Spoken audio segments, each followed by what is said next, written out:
ಶ್ರೀ ಬಗಳಮುಖಿ ದೇವಿಯ ಆರಾಧನೆ ಮತ್ತು ಮರಿಜಾತ್ರಾ ಮಹೋತ್ಸವ ಸಂಪನ್ನ. ದೇವನಹಳ್ಳಿ ಅರದೇಶನಹಳ್ಳಿ 11ನೇ ವರ್ಷದ ಶ್ರೀ ಬಗಳಮುಖಿ ದೇವಿಯ ಆರಾಧನಾ ಕಾರ್ಯಕ್ರಮ ಮತ್ತು ಮರಿಜಾತ್ರಾ ಮಹೋತ್ಸವವು ಅದ್ದೂರಿಯಾಗಿ ನಡೆಯಿತು.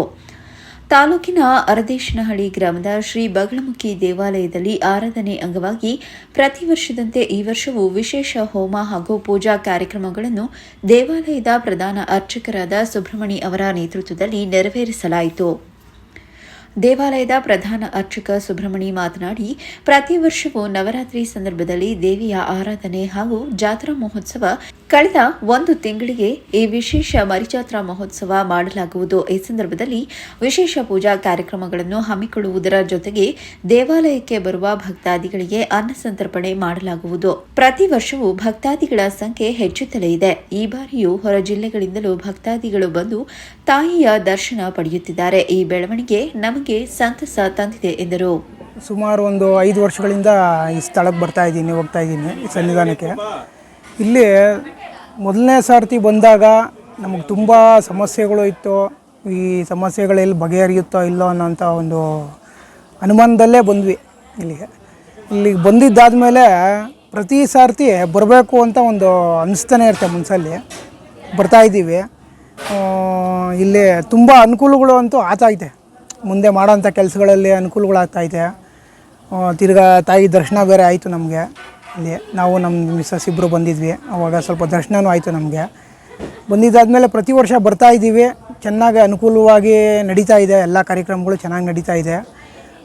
ಮುಂದಕ್ಕೆ ಈ ದೇವಸ್ಥಾನ ಇನ್ನೂ ಸ್ವಲ್ಪ ಚೆನ್ನಾಗಿ ಇಂಪ್ರೂವ್ಮೆಂಟ್ ಆಗಿ ಒಂದು ದೇವ್ರ ಗುಡಿ ಕಟ್ಟಬೇಕು ಅನ್ನೋದು ನಾವು ಗುರುಗಳ ಆಸೆಯೂ ಆಗಿದೆ. ನಮಗೂ ಆಸೆ ಇದೆ ಮನಸ್ಸಲ್ಲಿ. ಆದಷ್ಟು ಬೇಗ ಆ ತಾಯಿ ನಮಗಿನ್ನೂ ಸ್ವಲ್ಪ ಶಕ್ತಿ ಕೊಟ್ಟು ಆರೋಗ್ಯ ಭಾಗ್ಯ ಕೊಟ್ಟು ನಾವೂ ಅದಕ್ಕೆ ಸಹಕರಿಸ್ಬೇಕು ಅಂತಂದ್ಬಿಟ್ಟು ನಮ್ಮ ಮನಸ್ಸಲ್ಲೇ ಐತೆ. ವಿಶೇಷವಾಗಿ ಅದೇ ತೊಂದರೆಗಳಿರೋಂಥವ್ರಿಗೆ ಈ ಏನಾನ ಈ ಕೆಡುಕುಗಳು ಮಾಟ ಮಂತ್ರಗಳಾಗಿರೋಂಥವ್ರಿಗೆ ಇಲ್ಲಿ ಕಟ್ಟು ಹೊಡೆದ್ಬಿಟ್ಟು ರೆಡಿ ಮಾಡ್ತಾರೆ. ಅದು ಒಂದು 2-3 ಅವರಲ್ಲೇ ಸರೋಗುತ್ತೆ. 1 ಅವರ್ 2 ಅವರ್ ಒಳಗಡೆ ಸರೋಗುತ್ತೆ. ನಮಗೂ ತಿಳಿದಿರೋರೊಬ್ಬರನ್ನ ಕರ್ಕೊಂಬಂದಿದ್ವಿ. ಅವ್ರಿಗೆ ಸ್ವಲ್ಪ ಬೆನ್ನು ನೋವಿತ್ತು. ಸುಮಾರು ಒಂದು ವರ್ಷಗಳ ಕಾಲ ಹಾಸ್ಪಿಟ್ಲಿಗೆ ತಿರುಗಿದ್ರು ಅವರು. ಎಲ್ಲಿ ತಿರುಗಿಸೋರು? ಇಲ್ಲಿ ಓಂ ಶ್ರೀ ಬಗಳಮುಖಿ ದೇವಾಲಯ ಟ್ರಸ್ಟ್ ವತಿಯಿಂದ ವರ್ಷ ನಾವು ಜಾತ್ರೆ ಮಾಡ್ತೀವಿ ನವರಾತ್ರಿ ಟೈಮಲ್ಲಿ. ಅದಾದ ನಂತರ ಮರುಜಾತ್ರೆ ಅಂತ ಮಾಡ್ತೀವಿ ತಿಂಗಳು ಸತಿ, ತಿಂಗಳು ಒಳಗಡೆ.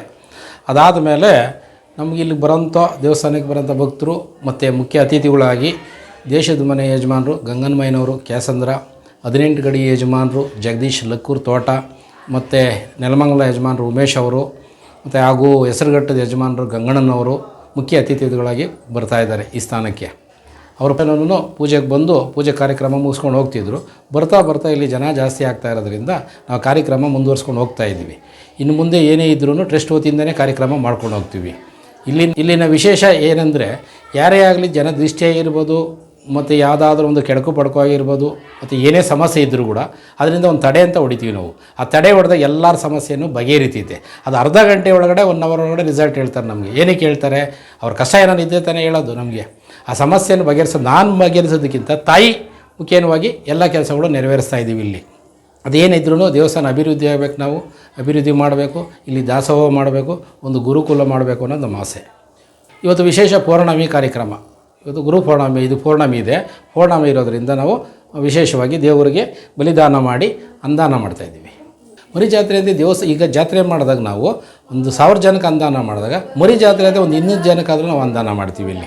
ಈ ಸಂದರ್ಭದಲ್ಲಿ ಅಗ್ನಿವಂಶ ತಿಗಳ ಕ್ಷತ್ರಿಯ ಸಮುದಾಯದ ಮುಖಂಡರಾದ ದೇಶದ ಮನೆ ಯಜಮಾನ್ ಗಂಗಾ ಹನುಮಯ್ಯ, 18 ಗಡಿ ಯಜಮಾನ್ ಜಗದೀಶ್, ಯಜಮಾನ್ ನೆಲಮಂಗಲ ಉಮೇಶ್, ಸ್ಥಳೀಯ ಮಾಜಿ ಅಧ್ಯಕ್ಷರು ಹಾಗೂ ಯೂತ್ ಕಾಂಗ್ರೆಸ್ ಮುಖಂಡರಾದ ವಿಜಯಕುಮಾರ್, ಸ್ಥಳೀಯ ಮಾಜಿ ಸದಸ್ಯರಾದ ಸುಬ್ಬಣ್ಣ ಇತರರು ಹಾಜರಿದ್ದರು. ಹರೀಶ್, ದೊಡ್ಡಬಳ್ಳಾಪುರ, ಚಾಮುಂಡಿ ನ್ಯೂಸ್.